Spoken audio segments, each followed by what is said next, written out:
आपका क्वेश्चन है जिसमें आपको दे रहा है the basic character of amines can be explained. A option दे रहा है only in terms of Bronsted Lowry concept, दूसरा दे रहा है only in terms of Lewis concept, तीसरा दे रहा है both in terms of Arrhenius and Lewis concept, चौथा दे रहा है all in terms of Arrhenius Bronsted Lowry and Lewis concept. चलिए एनालाइज करिए। क्वेश्चन क्या है? तो basic character of amines can be explained. Basic character of amines can be explain. चलिए सोचिएगा, बेसिक कैरेक्टर किसका? अमीन का। Basic character amine can be explain. अब तीन तरह के कॉन्सेप्ट की बात कर रहा है। एक बोल रहा है only in terms of Bronsted Lowry, only in terms of Bronsted Lowry, दूसरा only in terms of Lewis, और तीसरा both in terms of Arrhenius and Lewis concept, और चौथा all in terms of Arrhenius Bronsted Lowry and Lewis concept. Analyse करिए, सोचिएगा। The basic character of amine. तो सबसे पहले क्वेश्चन आया कि बेसिक कैरेक्टर अमीन को कैसे कैसे समझा सकते हैं, और ये तीन जो कॉन्सेप्ट है एरहेनियस का, ब्रोंस्टेड लॉरी का और लेविस का, क्या है? एनालाइज करिए। एसिड बेस के कॉन्सेप्ट को सबसे पहले जिन्होंने बताया था वो साइंटिस्ट कौन थे? एरहेनियस। तो जो एरहेनियस साहब थे, जो एरहेनियस साहब थे, इन्होंने एसिड के लिए क्या डेफिनेशन दिया था और बेस के लिए क्या डेफिनेशन दिया था, समझिएगा। इन्होंने एसिड के लिए बोला था कि जब भी कोई मॉलिक्यूल को पानी के अंदर डाला जाए, जब भी किसी मॉलिक्यूल को पानी के अंदर डाला जाए और अगर पानी के अंदर डालने से H+ को रिलीज करता है, दैट मींस वो एसिड है। जब भी किसी मॉलिक्यूल को पानी के अंदर डालोगे और पानी के अंदर डालने से अगर H+ को रिलीज करता है, एसिड है। और जब भी किसी मॉलिक्यूल के अंदर पानी के अंदर डालोगे और अगर वो OH आयन रिलीज करता है, दैट मींस ये बेस है। तो जब भी इसको पानी के अंदर डालने से H+ रिलीज करे तो एसिड है, और OH आयन रिलीज करे, बेस है। मतलब क्या है कि जब आपने HCl को पानी में डाला, H+ रिलीज किया, जब आपने सल्फ्यूरिक एसिड को पानी में डाला, H+ रिलीज किया, फास्फोरिक एसिड को पानी में डाला, H+ रिलीज किया, कार्बोक्सिलिक एसिड को पानी में डाला, H+ रिलीज किया, दैट मींस वो सब एसिड है। जब NaOH को पानी में डाला, OH- रिलीज किया, KOH को पानी में डाला, OH- रिलीज किया, कैल्शियम हाइड्रोक्साइड को पानी में डाला, OH- रिलीज किया, ये सब क्या है? बेस है। तो जब भी किसी एसिड को पानी में डाला जाए तो H+ निकालता है, और जब भी किसी बेस को पानी में डाला जाए OH- निकालता है। लेकिन दिक्कत क्या है? दिक्कत ये है कि बहुत सारे मॉलिक्यूल ऐसे हो सकते हैं जिसमें OH- ना हो, जैसे ammonia, primary amine, secondary amine, tertiary amine, उसमें OH है नहीं। और जब उसमें OH है नहीं तो कैसे समझाओगे कि एसिड है या बेस है? तो इसी को समझाने के लिए दूसरे साइंटिस्ट आए। उन साइंटिस्ट का नाम क्या था? Bronsted Lowry, Bronsted and Lowry. तो साइंटिस्ट आए ब्रोंस्टेड लॉरी। उन्होंने क्या बोला? उन्होंने बोला इस पानी के लिमिटेशन को भी हटाकर एनी मीडियम। उन्होंने क्या बोला? किसी भी मीडियम में, क्योंकि एरहेनियस का एक लिमिटेशन ये भी है कि पानी होना चाहिए, तो इस पानी के लिमिटेशन को हटाना है। और दूसरा OH ना हो तो कैसे समझाना है? तो उसके लिए साइंटिस्ट आए ब्रोंस्टेड लॉरी। उन्होंने क्या बोला? उन्होंने बोला कि किसी भी मीडियम में, क्या बोला है? किसी भी मीडियम में, किसी भी मीडियम में कोई भी स्पेसीज अगर H+ को रिलीज करता है तो क्या है? एसिड है। किसी भी मीडियम में कोई भी स्पेसीज अगर H+ को एक्सेप्ट करता है तो क्या है? बेस है। तो किसी भी मीडियम में कोई स्पेसीज अगर H+ को रिलीज करता है, एसिड है, और किसी भी मीडियम में कोई स्पेसीज H+ को एक्सेप्ट करता है, बेस है। तो सारा फोकस किस पे है? एक्सेप्टेंस पे है, कि अगर वो H+ को एक्सेप्ट करे, दैट मीन्स HCl H+ को रिलीज करता है, एसिड है, जैसे पहले कर रहा था। लेकिन अब अगर मैं H+ को एक्सेप्ट करूं तो अमोनिया है, अमोनिया ने H+ को एक्सेप्ट करके अमोनियम आयन बनाया। अच्छा, अमोनियम आयन बनाया तो दैट मीन्स है क्या? वो बेस है। एनिलीन है, प्रोटॉन को एक्सेप्ट करके एनिलीनियम आयन बनाया, दैट मीन्स है क्या? वो बेस है। तो ब्रोंस्टेड लॉरी साहब ने क्या बोला कि किसी भी मीडियम में कोई भी स्पेसीज प्रोटॉन को रिलीज करे तो एसिड है, और प्रोटॉन को एक्सेप्ट करे मतलब बेस है।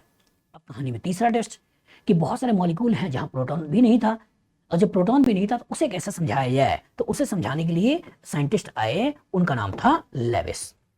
इनका ट्यूबलाइट जला। इन्होंने देखा कि यार प्रोटॉन ही तो ऐसा है जहां इलेक्ट्रॉन नहीं है, बाकी हर जगह इलेक्ट्रॉन्स है, तो क्यों ना इसी कॉन्सेप्ट को उल्टा कर दिया जाए। और उन्होंने क्या बोला कि अगर कोई पेयर ऑफ इलेक्ट्रॉन डोनेट करता है और कोई एक्सेप्ट करता है, तो सारा फोकस अब किस पे कर दिया, पेयर ऑफ इलेक्ट्रॉन के डोनेशन एक्सेप्टेंस पे, कि अगर कोई पेयर ऑफ इलेक्ट्रॉन एक्सेप्ट करता है, लेता है, तो एसिड है, और अगर कोई पेयर ऑफ इलेक्ट्रॉन डोनेट करता है तो बेस है। कोई अगर पेयर ऑफ इलेक्ट्रॉन एक्सेप्ट करेगा तो कमी होगा तभी तो करेगा, और जब कमी होगा तो करेगा तो एक्सेप्ट करेगा, तो एसिड है। और किसी को पैसा होगा तो डोनेट करेगा, डोनेट करके मतलब बेस है।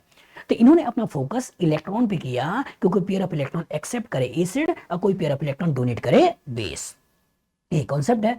तो कह रहा है कि बेसिक कैरेक्टर ऑफ अमीन, तो अमीन जो होगा वो क्या हो सकता है, एक आपका प्राइमरी अमीन हो सकता है, एक आपका सेकेंडरी अमीन हो सकता है, एक आपका टर्सरी अमीन हो सकता है। टर्सरी अमीन हो सकता है, यही तो हो सकता है। और सोचिए, कह रहा है only in terms of Bronsted and Lowry concept, only in terms of Bronsted Lowry. ठीक है, यहां पे अगर प्रोटोनेट कर दें तो ये बना लेगा आपका RNH3 प्लस, मतलब प्रोटॉन को ले सकता है, मतलब बेसिक है, ये प्रोटॉन को ले लेता R, और ये हो गया NH2, और ये हो गया R, और ये प्लस, मतलब बेसिक है। और ये अगर ले लेता R, ये हो गया R, ये हो गया R, ये हो गया H, मतलब ये प्रोटॉन को ले लिया, मतलब ये बेसिक है। तो जो प्रोटॉन को एक्सेप्ट करे बेस है, तो इसकी कहानी तो ठीक है, लेकिन ये भी बोल रहा है only in terms of Lewis space, only in terms of Lewis. सोचो, अगर इसके पास इलेक्ट्रॉन है तो इलेक्ट्रॉन दे के भी तो यहां से आ सकता है, इलेक्ट्रॉन दे के भी यहां से यहां आ सकता है, इलेक्ट्रॉन दे के भी यहां से यहां आ सकता है। किसको दे के, H प्लस को दे के। अगर H प्लस को पैसा दे दिया तो यहां से यहां पहुंच जाएगा। तो दैट मीन्स हम इसके टर्म्स में भी समझा सकते हैं। तो जो ओनली लिखा है, क्या ओनली वाला स्टेटमेंट सही है? नहीं।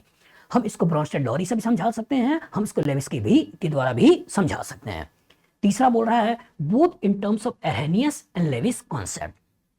एरहेनियस एंड लेविस कॉन्सेप्ट, एरहेनियस के द्वारा क्या इसको समझा सकते हो? नहीं, क्योंकि एरहेनियस ने क्या बोला था, किसी भी मीडियम में अगर ये वाटर के अंदर अगर कोई OH माइनस को निकाले तब ये बेस है, और जो OH आयन को निकाले तब ये बेस है। तो इसका मतलब ये OH आयन तो रखा ही नहीं है, और जो OH आयन रखा ही नहीं है वो तो बेसिक कैरेक्टर को नहीं समझा सकता है। अब बोल रहा है all in terms of Arrhenius, Bronsted Lowry and Lewis. यहां जो एरहेनियस गलत है, ये स्टेटमेंट भी गलत है, तो इसमें बाद में मैं करेक्शन कर लूंगा। यहां पे ऑल वाला टर्म सही नहीं है, यहां पे बोलना था both, both in terms of, both in terms of आपका ब्रोंस्टेड लोरी एंड लेविस। मतलब यहां पे इस वाले टर्म्स को हटा देना और यहां पे लिख लेना both in terms of Bronsted Lowry and Lewis. ये वाला आगे वाली बुक्स में मैं करेक्शन कर लूंगा, ये हमारा आंसर है। तो दैट मींस अगर लिखा है both in terms of Bronsted Lowry and Lewis, तो दैट मींस ये हमारा आंसर बन जाएगा। तो कॉन्सेप्ट एकदम क्लियर रखिएगा बेटा, कि जब एरहेनियस ने बोला कि पानी में अगर कोई H प्लस को रिलीज करे एसिड है, पानी में कोई OH आयन को रिलीज करे बेस है, और इधर कहीं OH आयन तो है नहीं, तो इसका मतलब हम एरहेनियस के द्वारा नहीं समझा सकते हैं। दूसरा क्या है, ब्रोंस्टेड लोरी, किसी भी मीडियम में कोई प्रोटॉन को रिलीज करे और किसी मीडियम में कोई प्रोटॉन को एक्सेप्ट करे। और तीसरा क्या है, लेविस, पेयर ऑफ इलेक्ट्रॉन को एक्सेप्ट करे एसिड और पेयर ऑफ इलेक्ट्रॉन को डोनेट करे बेस। तो हम अमीन्स का बेसिक कैरेक्टर ब्रोंस्टेड लोरी के द्वारा समझा सकते हैं और अमीन्स का बेसिक कैरेक्टर लेविस के द्वारा समझा सकते हैं। बताओ, फ्यूचर में इस तरह का क्वेश्चन आएगा, लगा लोगे? गुड। आपका क्वेश्चन है the correct order for basicity is, ये ऑप्शन दे रखा है F minus less than Cl minus less than Br minus less than I minus. B option दे रखा है Cl minus less than Br minus less than I minus less than F minus. C में है Br minus less than I minus less than Cl minus less than F minus, और D में है I minus less than Br minus less than Cl minus less than F minus. Analyse करिए, question क्या है, correct order for basicity. Correct order किसकी बतानी है? Basicity. तो बेस क्या होते हैं? बेस होते हैं जिसके पास इलेक्ट्रॉन है, वो अपने पेयर ऑफ इलेक्ट्रॉन किसी को डोनेट करते हैं। तो जितना आसानी से डोनेट कर देंगे उतना ज्यादा उसका बेसिक कैरेक्टर होगा। तो सोचिए, जितना आसानी से डोनेट कर देंगे तो क्या इसे स्टेबल होना है, अनस्टेबल होना है? अगर स्टेबल होगा तो क्या अपने इलेक्ट्रॉन आसानी से डोनेट करेगा? नहीं, देना नहीं चाहेगा। लेकिन अगर ये अनस्टेबल होगा तो क्या अपने इलेक्ट्रॉन को आसानी से डोनेट करके स्टेबल बनाने की कोशिश करेगा या नहीं करेगा? तो इसका मतलब कि अगर कभी आयंस में बेसिक कैरेक्टर की बात करें तो सारा का सारा फोकस आपको करना क्या है कि basic character is inversely proportional to stability, inversely proportional to stability of anion. जितना कम स्टेबल होगा उतना ज्यादा बेसिक, और जितना ज्यादा स्टेबल होगा उतना कम बेसिक।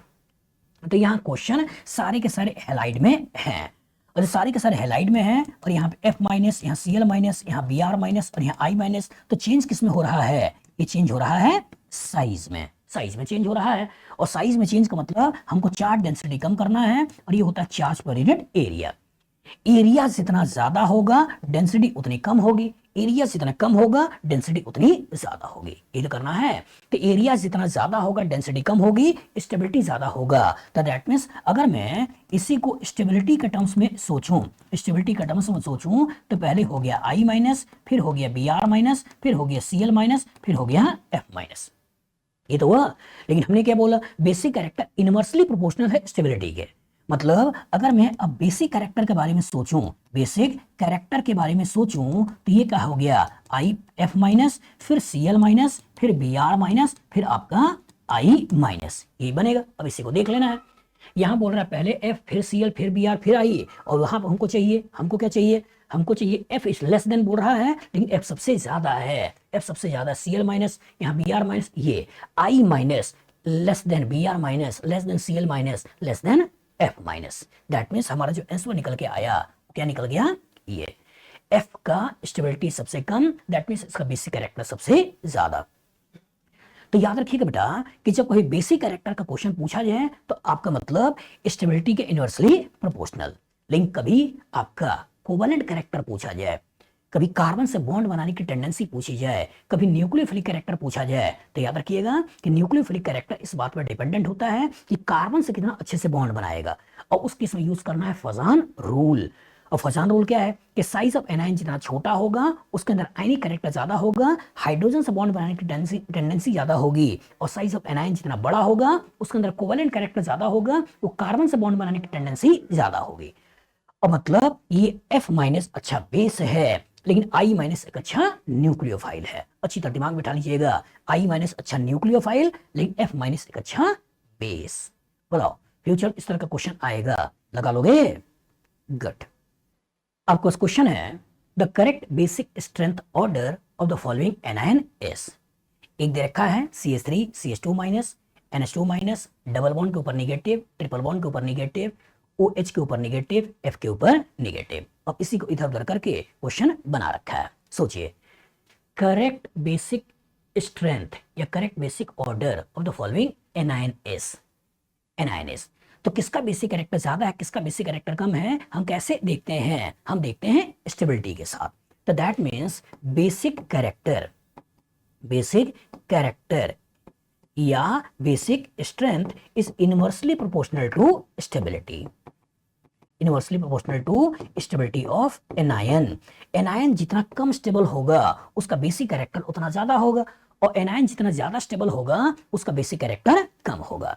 तो जितना कम स्टेबल होगा उतना ज्यादा रिएक्टिव होगा, और जितना ज्यादा स्टेबल होगा वो रिएक्शन करना नहीं चाहेगा। तो सोचिए यहां पे देखो तो कार्बन के पास निगेटिव है, ये देखो नाइट्रोजन के पास निगेटिव है, ये कार्बन के पास निगेटिव है, ये कार्बन के पास निगेटिव है, ये आपका ऑक्सीजन के पास निगेटिव है, ये फ्लोरीन के पास निगेटिव है। तो फ्लोरीन के पास निगेटिव सबसे ज्यादा स्टेबल, और कार्बन के पास निगेटिव मतलब कम स्टेबल, ये तो है। तो अगर वो आपको डिक्रीजिंग ऑर्डर में देखना है तो इसका कार्बन का निगेटिव चार्ज, ये कार्बन का निगेटिव चार्ज, तो ये कार्बन का निगेटिव चार्ज, ये नाइट्रोजन के साथ निगेटिव चार्ज। तो यहाँ एक एबनॉर्मलिटी है कि आपका NH2 माइनस और ट्रिपल बॉन्ड में तुलना करते हैं तो ट्रिपल बॉन्ड के ऊपर निगेटिव चार्ज ज्यादा स्टेबल होता है, और NH2 के ऊपर निगेटिव चार्ज कम स्टेबल होता है। ये आपको एडिशनली याद रखना है। इसीलिए जब एसिड पढ़ाया होगा तो लिखवाया होगा कि टर्मिनल अल्काइन का एसिडिक कैरेक्टर ज्यादा होता है और अमोनिया का एसिडिक कैरेक्टर कम होता है, क्योंकि यहां से बनने वाला कॉन्जुगेट बेस ज्यादा स्टेबल है और यहां से कॉन्जुगेट बेस कम स्टेबल है। क्योंकि यहां पे एस कैरेक्टर की बात कर लेते हैं, यहाँ एस कैरेक्टर ज्यादा है, इसका एस कैरेक्टर कम है। बस में आगे तो जो एस कैरेक्टर ज्यादा है इसकी स्टेबिलिटी ज्यादा है, दैट मींस ये ज्यादा स्टेबल मतलब कम बेसिक है, कम बेसिक है, और ये कम स्टेबल है मतलब ज्यादा बेसिक है। तो सोचिए कार्बन का बस नेगेटिव ठीक है, यहाँ नाइट्रोजन का बस नेगेटिव हटा दो, ये कार्बन का बस नेगेटिव ठीक है, फिर डबल बॉन्ड ठीक है, फिर NH नेगेटिव ठीक है, फिर C नेगेटिव ठीक है, फिर O नेगेटिव ठीक है, फिर F नेगेटिव ठीक है। तो इसका सबसे ज्यादा स्टेबल यही तो है, फिर ये है, फिर ये है, फिर ये, यही एबनॉर्मलिटी आपको याद रखना था। ये ज्यादा स्टेबल है, फिर ये कम स्टेबल है, और उसका कार्बन के पास नेगेटिव चार्ज कम स्टेबल होता ही है, ये सबसे कम स्टेबल, इसमें कोई भी आपका इलेक्ट्रॉन विड्रॉइंग नहीं है, यहाँ डबल बॉन्ड का माइनस आई है जो इलेक्ट्रॉन को विड्रॉ कर रहा है। तो ये सबसे कम स्टेबल, दैट मीन सबसे ज्यादा बेसिक, फिर उसके बाद ये, फिर उसके बाद ये, फिर उसके बाद ये, फिर उसके बाद ये, फिर इसके बाद ये। यहां थोड़ा केयरफुल रहिएगा, इसी को लेकर बच्चे गलती करते हैं। अब हो सकता है कि पहले सोच लिए, फिर सोच लिए, फिर सोच लिए, फिर सोच लिए, बस में आगे। तो यही बच्चे गलती करते हैं, ट्रिपल बॉन्ड के ऊपर नेगेटिव चार्ज की स्टेबिलिटी ज्यादा और NH2 के ऊपर नेगेटिव चार्ज की स्टेबिलिटी कम, याद रखना है। और बेसिक कॉन्सेप्ट क्या है? बेसिक कॉन्सेप्ट है कि बेसिक कैरेक्टर इनवर्सली प्रोपोर्शनल होता है स्टेबिलिटी के। बेस का डेफिनेशन क्या है कि वो आयन जो प्रोटॉन के साथ बॉन्ड बना ले, या वो इलेक्ट्रॉन जो किसी एटम के पास इलेक्ट्रॉन जो डोनेट करते, तो ब्राउनस्टेड लॉरी के टर्म्स में प्रोटॉन के साथ बॉन्ड बनाना, और लेविस के टर्म्स में पेयर ऑफ इलेक्ट्रॉन को किसी को डोनेट करना है। तो जितना आसानी से डोनेट कर दे उतना ज्यादा बेसिक। तो अगर वो स्टेबल होगा तो डोनेट करना नहीं चाहेगा, अनस्टेबल होगा तो आसानी से डोनेट कर देगा। बताओ फ्यूचर में कभी क्वेश्चन आएगा, लगा लोगे? गुड। आपके पास क्वेश्चन है, which of the following shows the correct order of decreasing basicity in the gaseous phase? एक दे रखा है टर्सरी अमीन, फिर सेकेंडरी अमीन, फिर मिथाइल अमीन, फिर अमोनिया। यहाँ पे सेकेंडरी अमीन, फिर टर्सरी अमीन, फिर मिथाइल अमीन, बाद में अमोनिया। या सेकेंडरी अमीन, फिर मिथाइल अमीन, फिर टर्सरी अमीन, बाद में अमोनिया। या सेकेंडरी अमीन, फिर मिथाइल अमीन, फिर अमोनिया, बाद में टर्सरी अमीन। चलिए सोचते हैं, which of the following shows the correct order of decreasing basicity in gaseous phase? gaseous phase। चलिए सोचिए, तो बेस का डेफिनेशन क्या होता है? बेस का डेफिनेशन होता है कि available electron density on donating atom. जितना ज्यादा अवेलेबल इलेक्ट्रॉन डेंसिटी होगा उतना ज्यादा उसका बेसिक कैरेक्टर होगा। तो जो अमीन अमीन की तुलना कर रहा है, तो ध्यान से देखो, एक हो सकता है अमोनिया, एक हो सकता है अमोनिया, एक हो सकता है प्राइमरी अमीन, और प्राइमरी अमीन में है कौन सा? मिथाइल, तो मिथाइल को ले लेते हैं। तो यहां पर है क्या? मिथाइल अमीन। एक क्या है? डाई मिथाइल अमीन। एक क्या हो गया? डाई मिथाइल अमीन। और एक क्या हो गया? ट्राई मिथाइल अमीन, ट्राई मिथाइल अमीन। और जो ट्राई मिथाइल अमीन ले रहे हो, तो यहां हो गया N, यहां हो गया CH3, यहां हो गया CH3। और चूंकि गैसियस फेज की बात कर रहा है, सोचिए H हमारे पास क्या है? Reference value, reference value, reference value. यहाँ CH3 क्या है? ये CH3 प्लस आई से पैसा दे रहा है, अवेलेबल इलेक्ट्रॉन डेंसिटी बढ़ा रहा है। यहाँ क्या है? 2 CH3 पैसा दे रहा है, that means available electron density और बढ़ा रहा है। यहाँ क्या है? 3 CH3 पैसा दे रहा है, अवेलेबल इलेक्ट्रॉन डेंसिटी बहुत ज्यादा बढ़ा रहा है। और बेस का यही तो डेफिनेशन है, जितना ज्यादा पैसा उतना आसानी से डोनेशन। तो यहाँ 3 तरफ से पैसा मिल रहा है, अवेलेबल इलेक्ट्रॉन डेंसिटी बढ़ गया, बेसिक कैरेक्टर बढ़ गया। यहाँ 2 तरफ से मिल रहा है, थोड़ा कम है, एक तरफ से मिल रहा है और कम है, और नहीं मिल रहा है मतलब सबसे कम है। तो जब बेसिक कैरेक्टर ऑर्डर बताएं तो क्या ऑर्डर यही नहीं बन गया? ये बन गया, यही आपको देखना है। मतलब पहले टर्सरी, फिर सेकेंडरी, फिर प्राइमरी, फिर अमोनिया। यहाँ पे टर्सरी, फिर सेकेंडरी, फिर प्राइमरी, फिर अमोनिया, यही हमारा ऑर्डर है। लेकिन अगर क्वेश्चन में ये गैसियस फेज लिखा हुआ नहीं होता, क्वेश्चन में अगर गैसियस फेज लिखा हुआ नहीं होता और एक्वस फेज में लिखा होता, पानी के अंदर लिखा होता, तो क्या यही ऑर्डर होता है? नहीं। तो ऑर्डर क्या होता है? ऑर्डर होता है आपका सेकेंडरी अमीन का बेसिक कैरेक्टर ज्यादा होगा, उसके बाद हम बात करते हैं आपका प्राइमरी अमीन का, और प्राइमरी अमीन का जो बात करते हैं उसके बाद देखे चढ़ते हैं टर्सरी अमीन। तो अच्छी तरीके से दिमाग में बैठा लीजिएगा कि अगर मैं कभी पानी में बात करूं तो इसका मतलब पानी में कैरेक्टर में सबसे पहले सेकेंडरी, फिर प्राइमरी, फिर टर्सरी, बाद में अमोनिया। लेकिन अगर वो गैसियस में बात करता है तो नॉर्मल पिक्चर है आपका टर्सरी, फिर सेकेंडरी, फिर प्राइमरी, फिर अमोनिया। और क्वेश्चन आता है सर ये प्रॉब्लम आई क्यों? तो ये प्रॉब्लम आती है सॉल्वेशन के कारण, कि जब ये प्रोटोनेट हो जाएगा और इसके आयन की बात करोगे, प्रोटोनेट हो जाएंगे, और जब आयन की बात करोगे तो इसका मतलब यहाँ पे आपका इंडक्टिव इफेक्ट के साथ साथ आपका सॉल्वेशन इन्वॉल्व है। 2 तरफ से पानी के द्वारा हाइड्रोजन बॉन्डिंग होगा, यहाँ 3 तरफ से हाइड्रोजन बॉन्डिंग होगा, यहाँ एक ही तरफ से हाइड्रोजन बॉन्डिंग होगा। तो यहाँ पे 3 तरफ से इंडक्टिव इफेक्ट, लेकिन एक ही तरफ से सॉल्वेशन। यहाँ पे एक तरफ से इंडक्टिव इफेक्ट, 3 तरफ से सॉल्वेशन, यहाँ 2 तरफ से इंडक्टिव इफेक्ट और 2 तरफ से सॉल्वेशन। तो इंडक्टिव इफेक्ट सॉल्वेशन आपस में ऐसे कंपनसेट होते हैं कि सेकेंडरी अमीन का बेसिक कैरेक्टर बढ़ जाता है और प्राइमरी अमीन का बेसिक कैरेक्टर कम हो जाता है। तो कॉन्सेप्ट याद रखिएगा कि जो गैसियस फेज स्पेसिफिक लिख के बोल रहा है तो इसमें कोई दिक्कत नहीं है, पहले टर्सरी, फिर सेकेंडरी, फिर प्राइमरी, फिर अमोनिया। लेकिन अगर गैसियस फेज लिखा हुआ नहीं है, एक्वस फेज लिखा है या इन जनरल सोचा है, तो इन जनरल ऑर्डर आपको ये सोचना है कि पहले सेकेंडरी, फिर उसके बाद प्राइमरी, उसके बाद टर्सरी। बताओ ये डाटा याद रहेगा? इस तरह क्वेश्चन फ्यूचर में आएगा, लगा लोगे? गुड।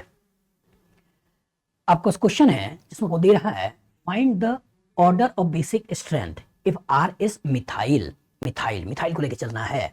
एक क्वाटरनरी अमोनियम सॉल्ट है, एक टर्सरी अमीन है, एक आपका सेकेंडरी अमीन है और एक प्राइमरी अमीन है। और इसी को दे रखा है पहला पे तीसरा पे चौथा पे दूसरा, चौथा पे तीसरा पे पहला पे दूसरा, दूसरा चौथा तीसरा पहला और दूसरा चौथा पहला तीसरा। एनालाइज करो।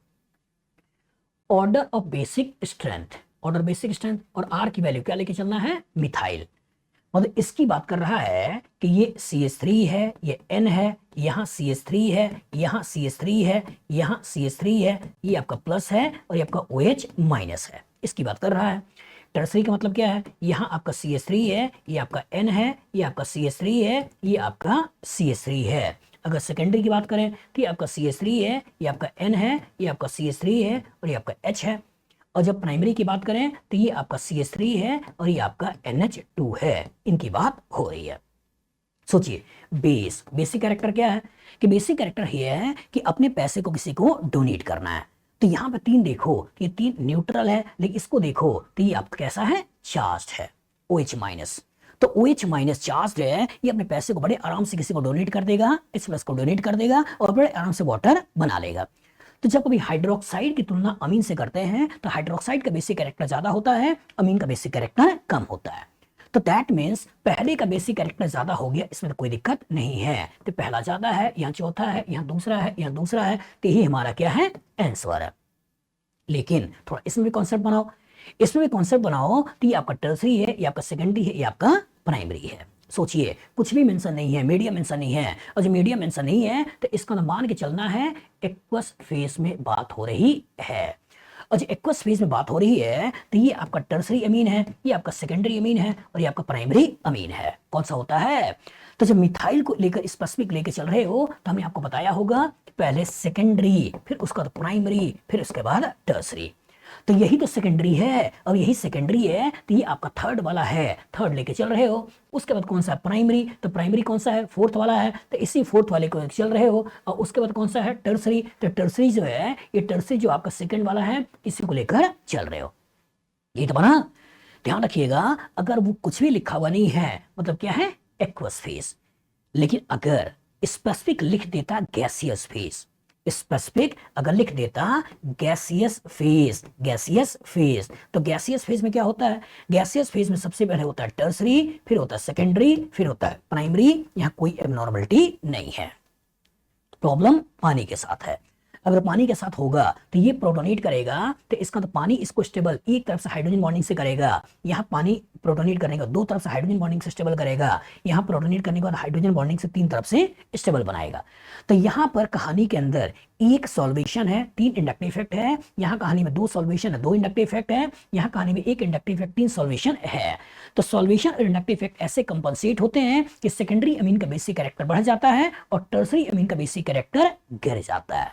बस में आगे इसी एबनॉर्मलिटी को दिमाग में रखना था। स्पेसिफिक मिथाइल है तो ऑर्डर होता है टर्सरी, ये सेकेंडरी, फिर उसके बाद प्राइमरी, फिर उसके बाद टर्सरी। स्पेसिफिक किसके लिए? स्पेसिफिक जब ये मिथाइल है। लेकिन कभी इथाइल होता तो इथाइल के लिए क्या होता है? सेकेंडरी, फिर उसका टर्सरी, फिर उसके बाद प्राइमरी। ये किसके लिए है? ये आपके लिए इथाइल अमीन होता तब। ये डाटा प्रॉपर तरीके से याद रखिएगा, इसको लेकर कंपटीशन में क्वेश्चन पूछे जाते हैं। बताओ फ्यूचर में इस तरह का क्वेश्चन आएगा, लगा लोगे? गुड। आपका क्वेश्चन है which nitrogen is protonated readily in the guanidine. और यहाँ गुआनिडीन का स्ट्रक्चर बना रखा है NH2CNH और यहाँ NH2। इस नाइट्रोजन का नंबर 1 दे रखा है, इस नाइट्रोजन का नंबर 2 दे रखा है, इस नाइट्रोजन का नंबर 3 दे रखा है। बोल रहे पहले में A में 1, B में 2, C में 3 और D में ऑल आर सेम। चलिए एनालिसिस करिए। क्वेश्चन क्या है? Which nitrogen is protonated readily in the guanidine. ये गुआनिडीन का स्ट्रक्चर है। क्वेश्चन क्या है? Which nitrogen is protonated readily, मतलब प्रोटॉन के साथ रिएक्शन आसानी से हो जाए। और जो प्रोटॉन के द्वारा आसानी से रिएक्शन हो जाए वो तो इनडायरेक्टली बोल क्या रहा है, उसका बेसिक कैरेक्टर पूछ रहा है। सोचिए ब्रोंस्टेड लॉरी का कॉन्सेप्ट क्या है कि ब्रोंस्टेड लॉरी का कॉन्सेप्ट है कि बेस प्रोटॉन के साथ बॉन्ड बनाता है, ठीक है, और जो प्रोटॉन के द्वारा बॉन्ड बनाता है मतलब प्रोटोनेशन की बात कर रहा है। लेविस का कॉन्सेप्ट क्या है कि पेयर ऑफ इलेक्ट्रॉन को आसानी से दे दे, और जो पेयर ऑफ इलेक्ट्रॉन को आसानी से दे दे तो किसको दे दे, प्रोटॉन को दे दे। तो लेविस के द्वारा भी हम समझा सकते हैं और ब्रोंस्टेड लॉरी के द्वारा भी समझा सकते हैं। अब क्वेश्चन समझाएं तो कैसे समझाएं, हमको देखना है अवेलेबल इलेक्ट्रॉन डेंसिटी।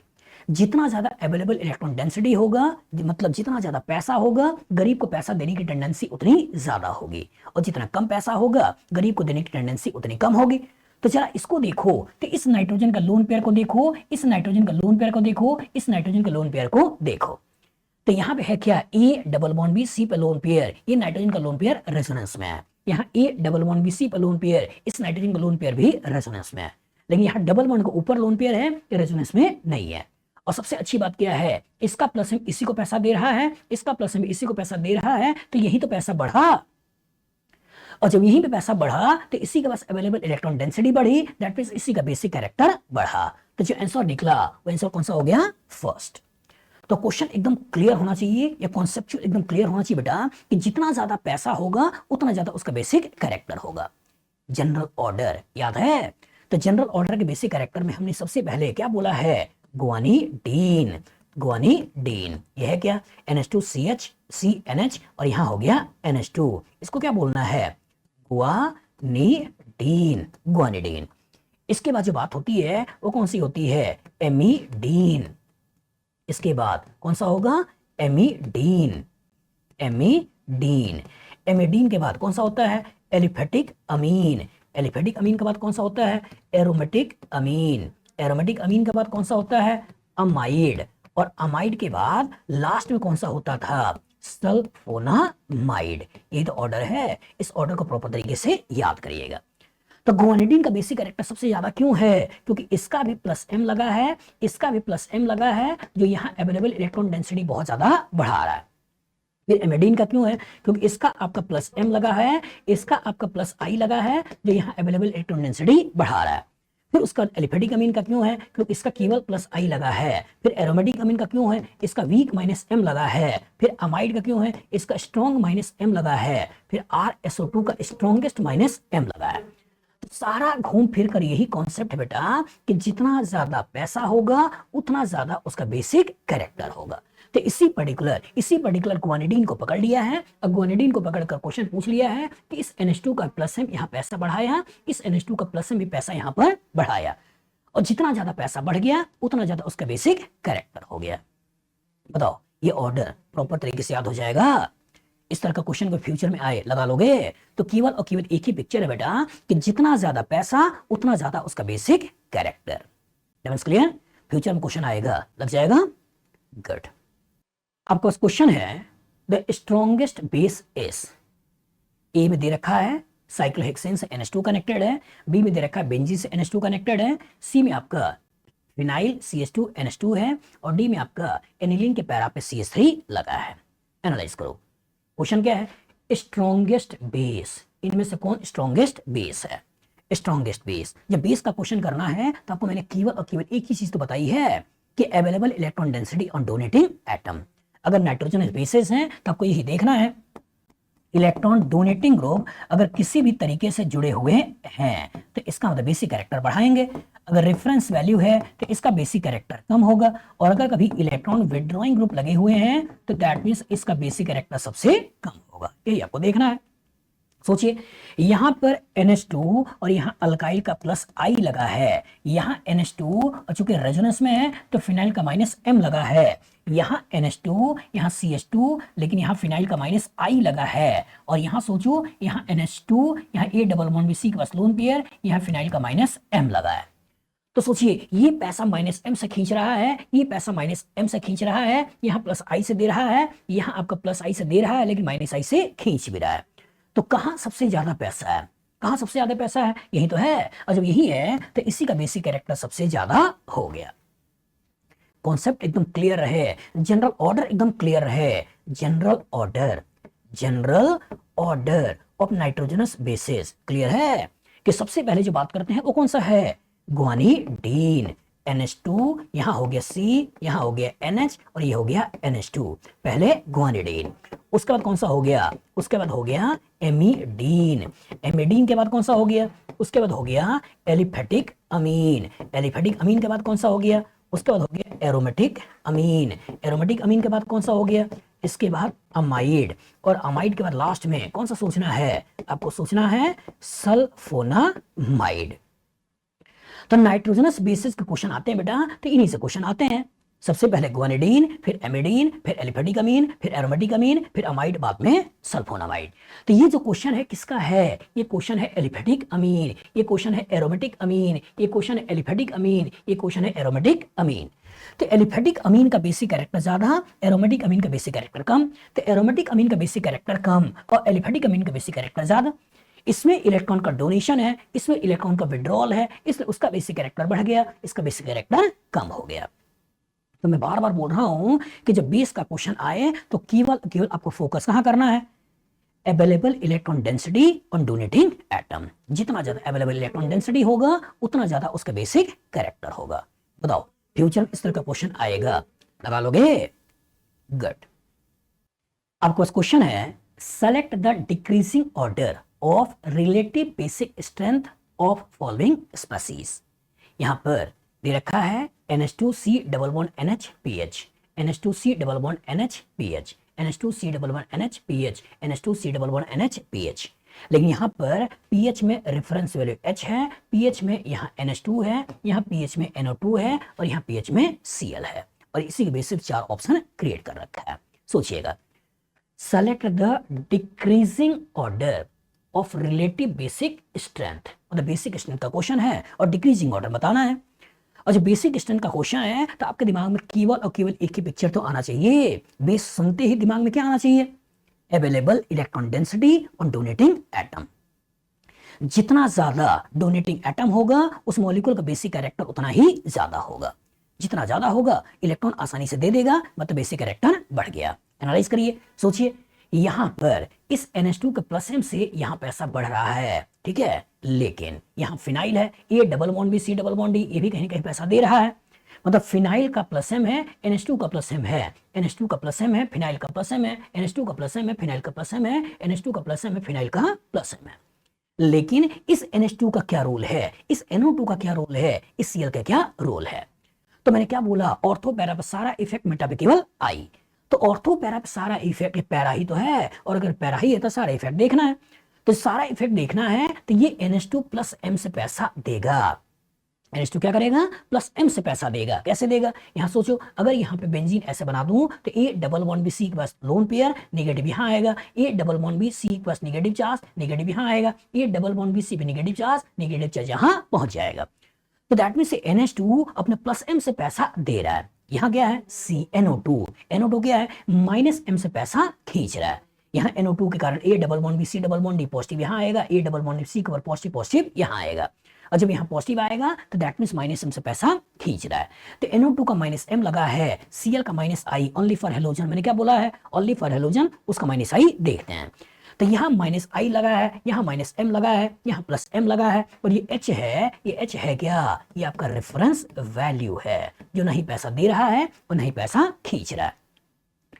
तो बेसिक कैरेक्टर का क्वेश्चन करना होता है तो केवल एक ही पिक्चर दिमाग में बैठाना है, available electron density on donating atom. तो available electron density, electron donating group basic character बढ़ाएगा, electron withdrawing group basic character गिराएगा। तो इलेक्ट्रॉन डोनेशन सबसे ज्यादा कहां है, सेकंड, तो सेकंड का बेसिक कैरेक्टर सबसे ज्यादा हो गया। ये दोनों पैसे खींचने वाले हैं, वो रेफरेंस वैल्यू है, इसलिए हो गया पहला। अब ये भी पैसा खींचा, ये भी पैसा खींचा, लेकिन ये पैसा ज्यादा खींचा, ये पैसा कम खींचा, तो कम खींचा तो तुलनात्मक पैसा ज्यादा है, इसका मतलब हो गया आपका चौथा, और चौथे के बाद कौन सा हो गया, तीसरा। यही आपको सोचना है। तो देखिए कहां है, इसमें पहला बोल रहा है, इसमें दूसरा बोल रहा है, फिर तीसरा बोल रहा है, यहां तीसरा चौथा, यहां दूसरा फिर पहला, दूसरा फिर पहला, फिर चौथा फिर तीसरा, चौथा फिर तीसरा, यही हमारा आंसर है। तो कॉन्सेप्ट एकदम क्रिस्टल क्लियर होना चाहिए, कॉन्सेप्ट एकदम क्रिस्टल क्लियर होना चाहिए कि जब बेस का क्वेश्चन आए तो आपके दिमाग में केवल और केवल एक ही पिक्चर आए। वो क्या आए, वो पिक्चर आए कि available electron density on donating atom. जितना ज्यादा अवेलेबल इलेक्ट्रॉन डेंसिटी होगा मॉलिक्यूल का बेसिक कैरेक्टर उतना ही ज्यादा होगा। बताओ फ्यूचर इस तरह का क्वेश्चन आएगा, लगा लोगे? गुड। आपके पास क्वेश्चन है जिसमें आपको दे रहा है arrange the following in increasing order of pKb value. एक दे रखा है एनिलीन है, एक दे रखा डाइफिनाइल अमीन है, एक दे रखा है साइक्लोहेक्सीनामीन है, और इसी को इधर उधर करके क्वेश्चन बनाए। सोचिए, कॉन्सेप्ट बनाइए। Arrange the following in increasing order of pKb value. सोचिए, पीकेबी वैल्यू, अगेन यूनिट की बात हो रही है। तो जैसे एसिड में एसिडिक कैरेक्टर पता करने के लिए 2 यूनिट था, के ए वैल्यू और पी के ए वैल्यू, उसी तरीके से बेस में भी 2 यूनिट होता है, के वी वैल्यू और पी के वी वैल्यू। तो के बी वैल्यू जितना ज्यादा होगा बेसिक कैरेक्टर उतना ज्यादा होगा। The basic strength directly proportional होता है के वी वैल्यू के। दूसरा, जो बेसिक कैरेक्टर की बात करते हैं, और बेसिक कैरेक्टर अगर मैं पीके बी वैल्यू के टर्म्स बोलूं तो पीके वैल्यू का इनवर्सली प्रोपोर्शनल होता है कि बेसिक कैरेक्टर जितना ज्यादा होगा बी के वैल्यू उतना कम, पी के वैल्यू जितना ज्यादा बेसिक कैरेक्टर कम। मतलब पी के वैल्यू ज्यादा होना बेसिक कैरेक्टर कम होना, और इसकी वैल्यू कम होना बेसिक कैरेक्टर ज्यादा होना।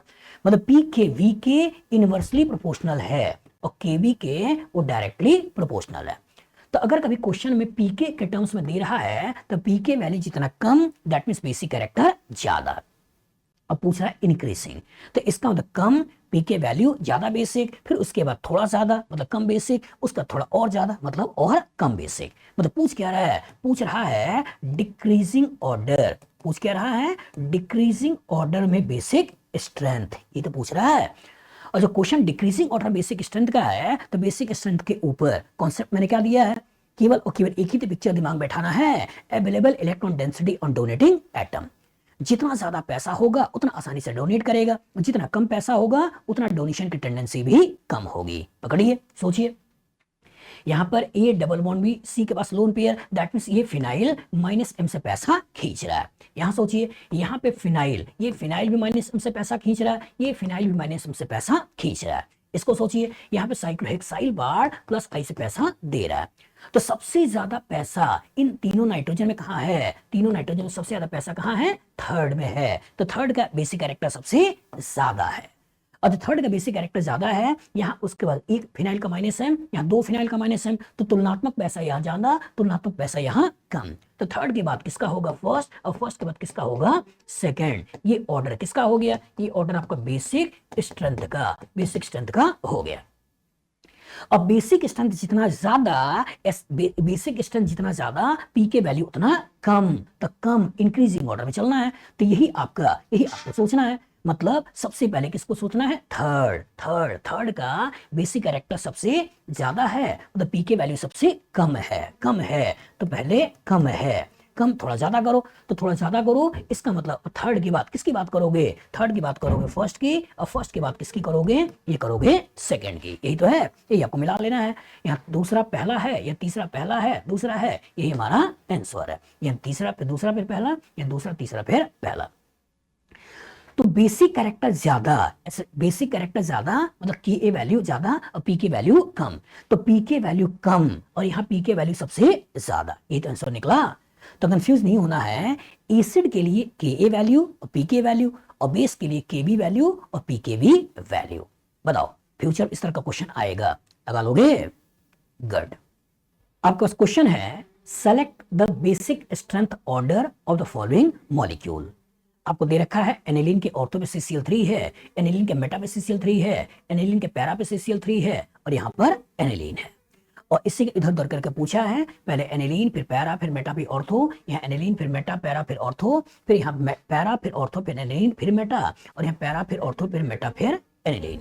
सोचिए, select the basic strength order of the following molecule. Basic character का ऑर्डर बताना है, और जब बेसिक कैरेक्टर का ऑर्डर बताना है तो बेसिक कैरेक्टर के लिए एक ही चीज तो दिमाग में रखनी है, क्या रखना है? Available electron density on donating atom. जितना ज्यादा अवेलेबल इलेक्ट्रॉन डेंसिटी होगा मॉलिक्यूल का बेसिक कैरेक्टर उतना ही ज्यादा होगा। ऐसा देखना है, और जब ऐसा देखना है तो कभी ये आपका ऑर्थो पे ग्रुप लगा के पूछा है, कभी आपका मेटा पे ग्रुप लगा के पूछा है, कभी आपका पैरा पे ग्रुप लगा के पूछा है, और कभी रेफरेंस वैल्यू H है तो ना ही इलेक्ट्रॉन डोनेशन है ना ही इलेक्ट्रॉन विड्रॉल है। तो सोचिए, इन्हीं ग्रुप का इफेक्ट देखना है। अब ग्रुप का इफेक्ट देखना है और कहानी में CCl3 है, और जब कहानी में CCl3 है तो सोचो जब यहाँ पे तुमने CCl3 को लगा दिया, यहाँ क्लोरीन, यहाँ क्लोरीन, यहाँ क्लोरीन, तो इस कार्बन के पास कोई भी आपका स्लोन पेयर इलेक्ट्रॉन नहीं है, नेगेटिव चार्ज नहीं है, तो इसका रेजोनेंस की बात तो करोगे नहीं। और जब रेजोनेंस की बात करोगे नहीं तो CCl3 करता क्या है, -I से पैसा खींचता है, और जब -I से पैसा खींचता है तो यहाँ -I, यहाँ -I, यहाँ -I देखता है। अगर -M होता तो ऑर्थो पैरा पे सारा इफेक्ट मेटा पे केवल I उस वाली कॉन्सेप्ट को सोचते हैं और -M देखते हैं, +M होता तो +M देखते, लेकिन कहानी में M है नहीं तो केवल और केवल क्या देखना है, -I। तो यहाँ -I से पैसा खींचना पास में, यहाँ -I से पैसा खींचना दूर पे, यहाँ -I से पैसा खींचना बहुत दूर पे, और यहाँ -I है ही नहीं। तो सबसे ज्यादा पैसा कहाँ है, सबसे ज्यादा पैसा है एनिलीन में। तो एनिलीन का बेसिक कैरेक्टर सबसे ज्यादा हो गया, तो सबसे पहले सोचना है एनिलीन। और सोचिए यहाँ से CL3 का -I पास, यहाँ थोड़ा दूर, यहाँ बहुत दूर, और जब बहुत दूर है तो तुलनात्मक पैसा ज्यादा होगा, थोड़ा पास है तुलनात्मक पैसा कम होगा, और बहुत पास है ये ज्यादा खींचेगा, तुलनात्मक पैसा सबसे कम होगा। मतलब एनिलीन के बाद हम किसकी बात करेंगे, बात करेंगे पैरा, फिर बात करेंगे मेटा, फिर बात करेंगे ऑर्थो। ये तो पकड़ना है, ये देखना है। सोचिए पहले एनिलीन, फिर पैरा, फिर मेटा, फिर ऑर्थो, यही हमारा आंसर है। यहाँ पर एनिलीन का मेटा दे रहा है, वहां पैरा ऑर्थो दे रहा है, यहाँ पैरा ऑर्थो दे रहा है, लास्ट में एनिलीन दे रहा है।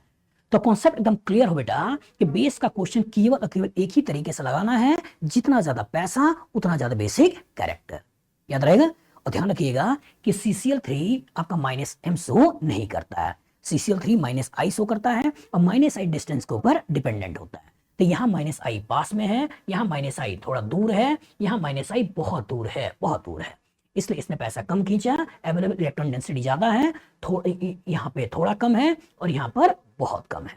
बताओ फ्यूचर में इस तरह का क्वेश्चन आएगा, लगा लोगे? गुड।